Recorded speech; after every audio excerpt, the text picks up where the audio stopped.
vamos a celebrar la cena del Señor. Así que antes de presentar el pan y la copa, vamos a recibir el alimento espiritual que Dios tiene en esta mañana para usted y para mí. Pastor Jaime, puede seguir. Muy buenos días. Bendecimos a nuestros hermanos de Centro de Plenitud y a todos los hermanos que verán este video en diferido a través de las redes. Les bendigo y deseo que la bendición del cielo esté sobre usted, su familia y todos los que ama. Oramos al Padre. Padre Santo, Señor Dios Todopoderoso, te damos gracias por esta maravillosa oportunidad y por este gran privilegio. Gracias te damos, Señor, porque en la coinonía de tu Espíritu hoy nos podemos reunir, hoy podemos compartir en este día la alabanza, la adoración, la enseñanza y disfrutar de ese banquete maravilloso que es la cena del Señor. Gracias por esta invitación, gracias por la oportunidad. Sabemos que seremos fortalecidos en nuestro cuerpo, en nuestro espíritu, en todo nuestro ser, para resistir, para saber enfrentar las circunstancias y las situaciones que el mundo nos está presentando. Gracias te damos, Señor, porque a través de tu Espíritu Santo nos empoderamos, nos fortalecemos y resistimos las circunstancias que estamos viviendo. Gracias, Señor, que tu palabra a través de tu Espíritu Santo llegue a los corazones de mis hermanos y se haga vida, sea práctica, sea eficiente y sea eficaz en todos y cada uno de nosotros, en el nombre de Cristo Jesús. Amén, amén y amén. Yo no sé, para todas las personas que verán el video, si las circunstancias son las mismas o no, pero por lo menos aquí en Colombia, este mes se celebra comercialmente el mes del amor y la amistad, un tiempo de darle valor a la amistad, de darle valor a esas relaciones con los demás. Sin embargo, el Señor pone en mi corazón que hoy le rindamos un homenaje sencillo desde el carácter espiritual y mire a la mujer que usted tenga a su lado, a su esposa, a su hermana, a su mamá, a cada persona, a cada mujer, perdón, que usted tenga a su lado. Si usted mira quienes estamos conectados, normalmente estaremos casi que confirmando lo que sucede en las congregaciones. El 70, si no más, por ciento de las personas que participan en una congregación o que se conectan, como en este caso, son las mujeres. La gran mayoría son las mujeres, tanto en la congregación como al conectarse, como en las actividades de la iglesia. Pero no solamente eso, sino que las mujeres son heroicas, realmente son heroínas, Padre Santo, que uno ve a cotidiano. Son las que crían nuestros hijos a pesar de nuestra ausencia, a pesar de que quizás no estemos. Son las que se empeñan en que nosotros como hombres salgamos adelante. Hacen grandes esfuerzos, grandes sacrificios, determinan unas actuaciones y unas cosas que quizás nosotros como hombre no hacemos. Pero ellas son heroínas de la vida, heroínas que nos muestran cómo hacer las cosas.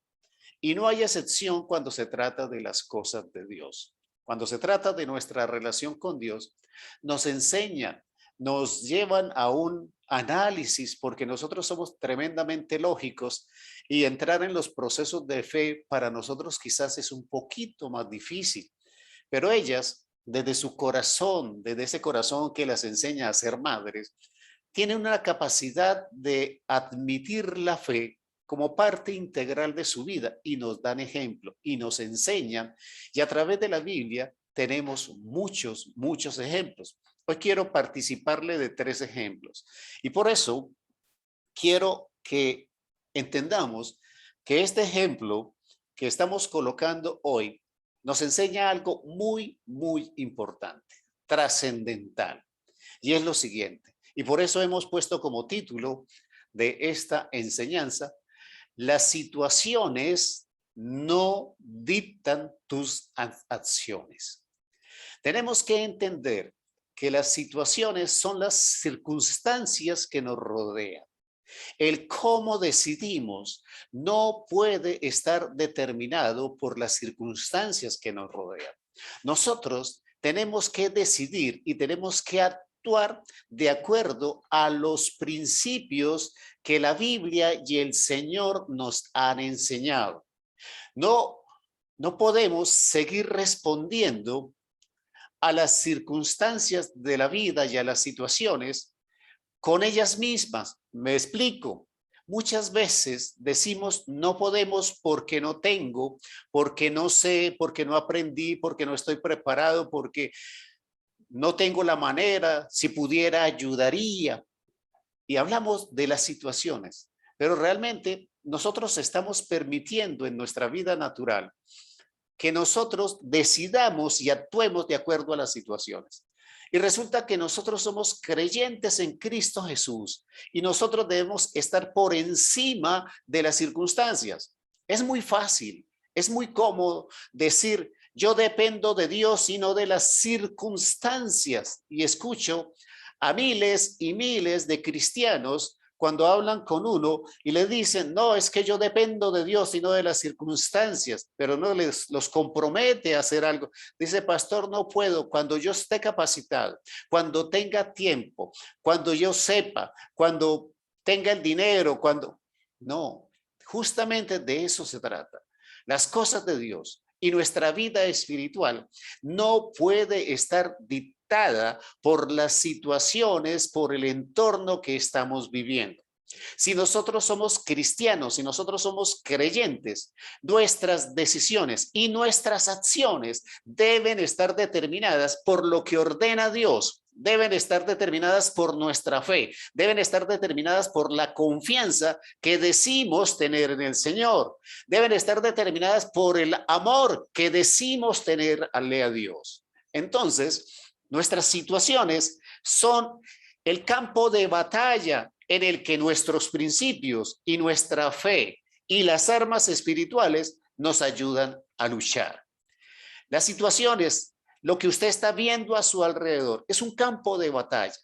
¿Con qué pelea usted? Con su fe, con la confianza que le tiene a Dios, con el amor que le tiene a Dios, con la relación que le tiene a Dios, con la guía del Espíritu Santo, con la oración, con el ayuno, con la vigilia. Son con las armas espirituales y la firme convicción de una fe que ha creado en usted una manera y una visión diferente, porque usted ahora entiende que es hijo de Dios.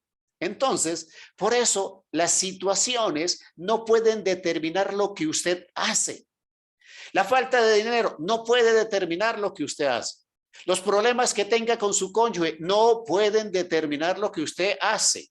Los problemas que tenga con sus hijos, los problemas laborales, las circunstancias que lo rodean, no pueden estar determinadas por esas circunstancias, sino las acciones deben estar determinadas por sus principios, por su fe y por su determinación como hijo de Dios y como cristiano que tiene identidad de ello.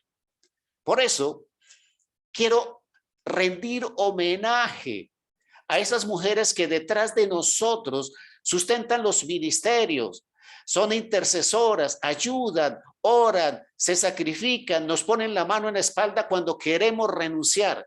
Son esas mujeres poderosas que están detrás de nosotros. Quizás los que nos mostramos en gran mayoría son los hombres, pero realmente debemos ese poder ayudar y poder intervenir en un ministerio, en la iglesia, como creyentes, a que hay detrás de nosotros una mujer que nos empodera y nos ayuda y nos recuerda que nuestra vida no depende de las situaciones, sino de lo que nosotros con Cristo Jesús hayamos aprendido en la vida. Nos lo recuerdan con facilidad. Y quiero traer 3 ejemplos que nos dan algunos elementos especiales para entender que las situaciones no determinan nuestras acciones. Lo primero que quiero que entendamos es la cultura del pueblo de Israel. Deuteronomio 24:20. Dice la palabra del Señor. Deuteronomio 24:20. Cuando sacudas tus olivos, no recorrerás las ramas que hayas dejado detrás de ti. Serán para el extranjero, para el huérfano y para la viuda. está diciendo la palabra del Señor que nosotros debemos entender la situación de las viudas. La situación de las viudas, ¿cuál es? La situación de las viudas es que los igualan a los huérfanos, sin padres, sin apoyo, sin respaldo. A los extranjeros que no tienen derechos legales en la cultura, estoy hablando de Israel de ese tiempo. Entonces, el Señor, a través del Deuteronomio en el capítulo 24, enseña muchas cosas que tienen que ver con las viudas, porque se consideran las personas más desamparadas, más desprotegidas, más abandonadas en situaciones económicas paupérrimas, porque no tienen derechos legales ni a la herencia, ni al capital, ni al poder, ni a los cargos. Entonces, ese es el momento histórico de una viuda en el pueblo de Israel. Ahora pensemos, ¿cuántas mujeres hoy en día tienen la misma situación? Abandonadas, solas, sin las mismas oportunidades, con gran dificultad en todo lo que hacen. Sin embargo, nos dan ejemplo. Entonces, por eso quiero traer a la primera viuda. Usted recuerda ese pasaje hermoso en la historia de Elías, que es la viuda de Sarepta. Primera de Reyes, capítulo 17, 12. Y está respondiendo la viuda a una solicitud que le hace Elías. Dice, y ella respondió, vive Jehová tu Dios, que no tengo pan cocido, solamente un puñado de harina tengo en la tinaja y un poco de aceite en una vasija. Y ahora recogía 2 leños para entrar y prepararlo para mí y para mi hijo, para que lo comamos y nos dejemos morir. Déjamelo ahí, Mangelita, no me lo cambie. Entonces, miremos un poquitico la situación. Elías le hace una solicitud para que lo atienda, para que le dé alimento. La viuda le explica sus circunstancias, su situación. Tiene un puñado de harina. Tiene un puñado de harina y tiene un poco de aceite en la tinaja, en la vasija. Entonces, es una situación que, como ella dice, comemos nuestra última cena y nos vamos a morir. No hay oportunidad. Ese es el panorama, ese es el contexto. Esas son las circunstancias. Esa es la situación de la viuda de Sarepta. ¿Qué haríamos nosotros? Pensemos, ¿qué haríamos nosotros si viene un visitante y nos pide que lo atendamos o que lo alimentemos al prójimo que debemos amar, como dice la palabra? ¿Qué haremos si viene y nos dice que le entreguemos a él eso poco que tenemos? ¿Qué haríamos nosotros? Piénselo realmente en su corazón. ¿Cuál sería su actitud? Ahora miremos qué hace la viuda de Sarepta. Siguiente versículo. Dice en Primera de Reyes 17, 13, 14. Elías le dijo, no tengas temor. Ve, haz como has dicho, pero hazme a mí primero. De ello una pequeña torta cocida debajo de la ceniza y tráemela. Y después harás para ti y para tu hijo, porque Jehová Dios de Israel ha dicho así, la harina de la tinaja no escaseará, ni el aceite de la vasija disminuirá, hasta el día en que Jehová haga llover sobre la faz de la tierra. ¿Qué está sucediendo acá? Está sucediendo que la solicitud de Elías fue cambiada en una respuesta de la viuda porque les dice la situación. Sin embargo, Elías le dice, llama Angelita, le dice que le haga a él primero, que le haga a él primero. Lo que le dice es, primero a mí. ¿Cuántas personas o cuántas mujeres, cuántos de nosotros aceptaríamos atender a un visitante primero que a nuestro hijo? Porque eso es lo que le dice Elías. Elías le dice, primero yo y después usted y su hijo. ¿Cuántos estaríamos dispuestos a atender al prójimo antes que a nuestros hijos? Hay una promesa. Elías le da una promesa. Ahora póngase en los zapatos de la viuda de Sarepta y dígame qué decidiría usted. ¿Cómo actuaría? Dice la palabra del Señor en la respuesta de la viuda de Sarepta. Entonces, Primera de Reyes 17, 15, 16. Entonces, ella fue e hizo como le dijo Elías. Y comió él y ella y su casa muchos días. Y la harina de la tinaja no escaseó, ni el aceite de la vasija menguó, conforme a la palabra que había dicho, a la palabra que Jehová había dicho por Elías. Entonces, estamos viendo que la actitud de la viuda de Sarepta nos enseña tres cosas básicas. Nos enseña, primero, obediencia, diligencia y a definir prioridades. La viuda que estaba a punto de comer la última cena, de irse a morir con su hijo porque tenía un poco de aceite y un poco de harina, nos enseña obediencia. ¿Qué hace ella? Va y obedece la palabra, va y obedece la guía, ¿sí? Pero adicionalmente lo hace de manera inmediata después de que Elías le habla, no lo cuestiona, ¿sí? ¿Cuánto le diríamos a ese visitante? Qué pena, yo lo ayudaría de todo corazón. Yo lo ayudaría, pero es que la única comida que yo tengo es para mi hijo. ¿Cuántos de nosotros haríamos eso? ¿Cuántos de nosotros estaríamos en eso? Pero la viuda no solamente obedece, porque es que Elías le dijo, me da a mí primero. Esa fue la condición. Y efectivamente va a la obediencia y lo hace inmediatamente. Entonces definió prioridades. ¿Será fácil que mi última cena se la entregue a un visitante y deje morir a mi hijo y me deje morir yo mismo por bendecir a otra persona? Pero el tema es de fe, el tema es de confianza en el Señor y el tema es de obediencia. Entonces la viuda de Sarepta nos enseña en esos pasajes muy sencillos, muy hermosos, nos enseña obediencia, nos enseña diligencia, nos enseña prioridades. ¿Cuáles prioridades? Decimos muy fácilmente, primero Dios y lo que Él ordene, ¿sí? ¿Será que nosotros, cuando se tiene que hablar de nuestra vida o la vida de nuestro hijo, ponemos primero a Dios y obedecemos la locura que quizás Él nos dice que hagamos? Pensémoslo. Segundo ejemplo, está en Marcos 12, 41, 42 y estaba en la coinonía con el Espíritu, con el pastor Raúl. La viuda que echó las dos blancas. Mateo 12, 41, 42. Estando Jesús sentado delante del arca de la ofrenda, miraba cómo el pueblo echaba dinero en el arca y muchos ricos echaban mucho. Y vino una viuda pobre y echó dos blancas, o sea, un cuadrante. Versículo 43, 44.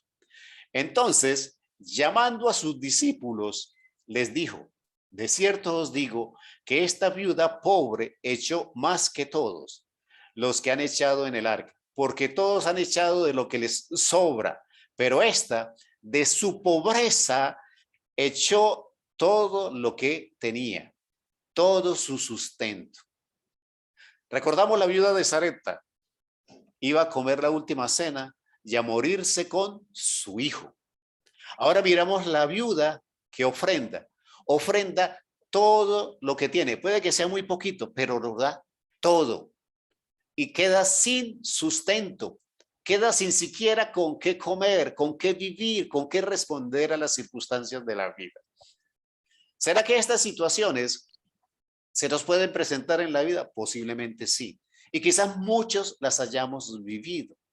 Sin embargo, tanto la viuda de Sarepta como la viuda que ofrenda establecieron prioridades a otro nivel. Voy a decirlo de alguna manera. Los hombres, en nuestra lógica, en nuestra fortaleza, en nuestra forma lineal de ver muchas veces las cosas, dejamos de mirar con una visión amplia las circunstancias de la vida. Y por eso yo agradezco a la mujer, a la madre, a la hija, a la hermana, a la pastora, a la amiga, a la conocida, ¿sí? Porque ellas de alguna manera nos enseñan Y lo vemos cotidianamente. Hay errores y hay problemas y hay pecados en el mundo, pero también hay ejemplos. ¿Cuántas mujeres han sacado adelante a sus hijos solas? ¿Cuántas mujeres han salvado a los hombres de perderse en el camino de la vida? ¿Cuántas mujeres han enseñado a sus hijos a ser hombres y mujeres de bien?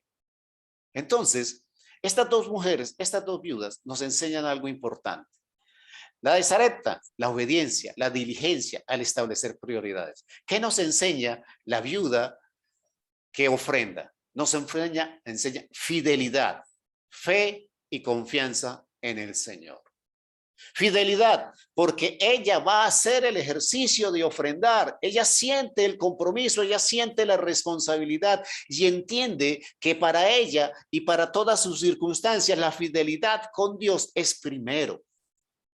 Pero también nos enseña fe. La viuda que ofrenda nos está diciendo, no importa que no haya nada. Ella nos dice, nos grita desde el pasado en la historia de la Biblia, nos grita y por eso está escrita en la Biblia, por eso fue puesta en la Biblia, por eso un acto tan sencillo aparentemente, Cristo lo magnifica y lo hace poner en la Biblia. Y nos está gritando, no importa que no tenga un peso en el bolsillo, mi Dios me sustentará, mi Dios me respaldará, mi Dios no me dejará morir de hambre. ¿Cuántos decimos que nos estamos muriendo de hambre? ¿Cuántos estamos diciendo que estamos en la pobreza? ¿Cuántos estamos diciendo que estamos en la ruina? ¿Cuántos estamos diciendo que nuestros bolsillos están rotos, nuestros zapatos rotos y tenemos una úlcera porque tenemos el estómago roto de aguantar hambre? Usted y yo, si decimos que somos creyentes en Jesús, que somos creyentes en el Señor, tenemos que sustentarnos en la fe. Y la palabra nos está diciendo que una viuda hecho todo lo que tenía, todo su sustento, decidió o prefirió decidir morirse antes que incumplir en la fidelidad del Señor. O sea, su fe era absoluta, lo cual traduce que su confianza en Dios es absoluta, total, plena. Ella nos está gritando desde el pasado. Las circunstancias, las situaciones no determinan ni mis decisiones ni mis acciones. Tengo unos principios superiores que son la fidelidad, que son la fe, que son la confianza en el Señor. Nos está gritando desde la Biblia, nos está diciendo, usted que tiene vida, usted que tiene casa, usted que tiene carro, usted que tiene comodidades, ¿por qué está gritando en desconfianza, en falta de fe? ¿Por qué está hablando de, por qué se está quejando? La Biblia nos está diciendo a través de esta viuda que la fidelidad, la fe y la confianza en el Señor son principios que están por encima de las circunstancias que estamos viviendo. El siguiente ejemplo es, digamos, la viuda cansona. Lucas 18:3. Había también en aquella ciudad una viuda, la cual venía a él, ¿a quién? Al juez, diciendo, hazme justicia de mi adversario. Dice la palabra del Señor, versículo 4 y 5. Y él, refiriéndose al juez, no quiso por algún tiempo, pero después de esto dijo dentro de sí, aunque ni temo a Dios, ni tengo respeto a hombre, sin embargo, porque esta viuda me es molesta, le haré justicia, no sea que viniendo de continuo me agote la paciencia. Cristo, que estaba contando la parábola, dijo, y dijo el Señor, oíd lo que dijo el juez injusto. O sea, que le prestemos atención a lo que acababa de decir el juez. El juez no era creyente, no era de la iglesia, no era cristiano, no era religioso, no iba a la sinagoga. Sin embargo, las características de esta viuda, ¿sí?, le hacían pensar que debía hacerle justicia, no sea que le agotara la paciencia. Y dijo el Señor, ¿y acaso Dios no hará justicia a sus escogidos que claman a él día y noche? ¿Se tardará en responderles? Os digo que pronto les hará justicia. Pero cuando venga el Hijo del Hombre, ¿hallará fe en la tierra? Este tema es muy interesante. Este tema nosotros lo podemos enmarcar en la siguiente situación. Estamos hablando de una persona no creyente. Estamos hablando de un juez que no era creyente. Un juez que no iba a la iglesia, un juez que no se congregaba, un juez que no creía ni en Dios ni en los hombres, no creía en nada. Una persona de esas que se aísla en la relación con los demás y es prepotente, dominante y tiene la autoridad y tiene el poder. ¿Sí? ¿Quién era la viuda? Recordemos lo que decíamos al principio. La viuda es de esas personas que en la cultura hebrea eran las más desamparadas. Si no tenía hijos, no tenía derecho a la herencia, no podía tener posesiones, no tenía derechos legales. Por eso, cuando usted lee el Deuteronomio 24, el capítulo, va a encontrar muchas disposiciones para favorecer a la viuda cuando hay cosechas. Entonces, la situación era muy difícil. ¿Pero qué hace ella? Entonces, nos enseña lo siguiente. Perseverancia. La viuda que va al juez nos enseña perseverancia. Ella tiene, me la imagino, que levantándose en la mañana, lavándose los dientes, comiendo un desayuno y ya voy para donde el juez. Ella tenía una visión, tenía una meta, tenía un plan, ¿sí? Iba y se paraba frente a la casa del juez, ¿sí? Y si no estaba, le gritaba, señor juez, hágame justicia. Señor juez, hágame justicia. Tenía un plan. ¿Cuántos de nosotros, voy a hablar con los hombres, cuántos de los hombres que están conectados nos gusta hacer el ridículo? ¿A cuántos de nosotros nos gusta hacer el oso, como dicen por ahí? Muy poquito, ¿cierto? ¿Sí? Entonces, la viuda tiene un plan, tiene una visión, tiene una meta. ¿Cuál es su meta? Que el juez le haga justicia. Su visión, lo que ella tiene que hacer. Y el plan, ir y amargar la vida al juez. ¿Con qué? Con su perseverancia, con su tenacidad. ¿Qué nos dice esto a nosotros? Entonces, Cristo nos lo explica desde el ámbito espiritual. Nosotros tenemos unas armas espirituales, como le decía al principio, la oración, el ayuno, la vigilia, ¿sí? El clamar, el suplicar, el orar, el interceder, el hacer vaya, todo lo que usted considere espiritual en la relación con Dios. Tenemos esas armas espirituales. Y dice el Señor, aquellos que claman día y noche, ¿se tardará el Señor en escucharlos? ¿Se tardará el Señor en responderles? Entonces, nuestra perseverancia, hablando desde el ámbito espiritual, debe estar enfocado en el uso de las armas espirituales, porque definitivamente no solamente los principios que me enseña la palabra, sino mi actitud de perseverancia me ayudará a que las situaciones, a que las circunstancias no dicten mis acciones, no dicten mis decisiones. ¿Qué nos han enseñado estas mujeres? La viuda de Sarepta nos enseñó obediencia. La viuda de Sarepta nos enseñó diligencia. La viuda de Sarepta nos enseñó a establecer prioridades. La viuda que ofrenda nos enseñó de la fe, de la fidelidad y de la confianza en el Señor.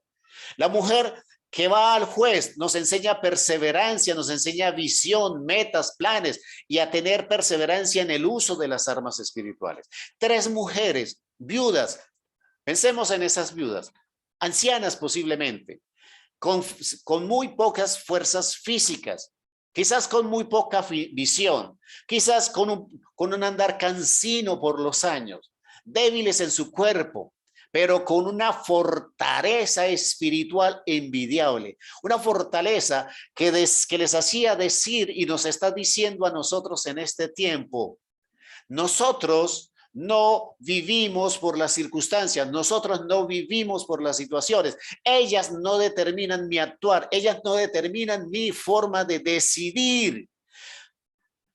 El llamado, ¿cuál es? a que nosotros nos enfoquemos en una real vida espiritual, con unos principios dictados por la Biblia, que nos deben colocar de manera espiritual por encima de las circunstancias, que se haga verdad en nuestra vida cuando decimos que primero es Dios y que nuestra prioridad es Dios y que nuestra prioridad es la obediencia y que nuestra vida está llena de fe y confianza en el Señor. No podemos seguir mirando las circunstancias. La actualidad, el momento histórico en lo que estamos viviendo, nos está diciendo todo lo contrario. Desesperación, angustia, terror, miedo, debilidad, locura, anarquía. De eso están hablando los medios de comunicación. Enfermedad, muerte, decretos de muerte para todos. Pero nosotros somos hijos de Dios. Nosotros decimos que somos hijos de Dios y que ponemos a nuestro Dios como primero en nuestra vida. Si nosotros creemos en Dios, las circunstancias las vamos a enfrentar. Si nosotros estamos en un mundo de anarquía, nosotros debemos enfrentar la vida en el orden y en las prioridades que Dios nos está enseñando. Que la necesidad y el faltante deben estar enfrentadas con la confianza, con la fe, pero también con la fidelidad al Señor. Y lo otro, tomemos la decisión de una vez por todas de eliminar el concepto en nuestra vida de ser víctimas. Nosotros, de muchas maneras, nos consideramos por las circunstancias víctimas. Víctimas de lo que falta, víctimas de los problemas sociales, víctimas de la enfermedad, víctimas de la pandemia, víctimas del gobierno, víctimas del vecino, víctimas de todo. Víctimas hasta del pastor que me miró feo, me reclamó, me llamó la atención. Víctimas. Yo creo que si somos seres espirituales, si nosotros tenemos identidad de hijos de Dios, nuestra obediencia, nuestra diligencia, nuestra capacidad de establecer prioridades, nuestra fe, nuestra confianza en nuestra fidelidad al Señor, acompañada de la perseverancia y de una profunda identidad de hijos de Dios, nos hará decir las circunstancias y las situaciones no determinan lo que yo decido ni lo que yo hago en el nombre del Señor. Oremos al Señor. Padre Santo, estamos aquí delante de ti, Señor. Recibiendo en nuestro corazón, Señor, 3 ejemplos de 3 mujeres, quizás en las peores situaciones que una persona pueda tener, dispuestas a morir, dispuestas a dejarse morir, pero con unos principios espirituales que las colocan por encima de las circunstancias, por encima de las situaciones naturales. Hay heroínas en el mundo, hay mujeres valientes, hay mujeres que sostienen a la gran mayoría de los hombres, tanto en el ámbito espiritual como en el ámbito emocional. Señor, permítenos a todos aprender de estas 3 mujeres.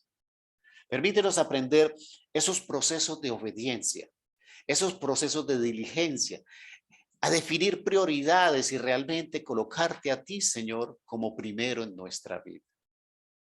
Renovar nuestra fe, nuestra fidelidad y nuestra confianza en ti, Padre Santo. Que tu Espíritu nos reargulla, nos muestre, nos enseñe el proceso de esa fe, de esa fidelidad y de esa confianza. Porque nosotros tenemos que, Señor, recuperar la paz en nuestro corazón. Pero si no hay fe, si no hay fidelidad y no hay confianza, viviremos en la desesperación, en la amargura, en la locura, en la anarquía, Padre Santo.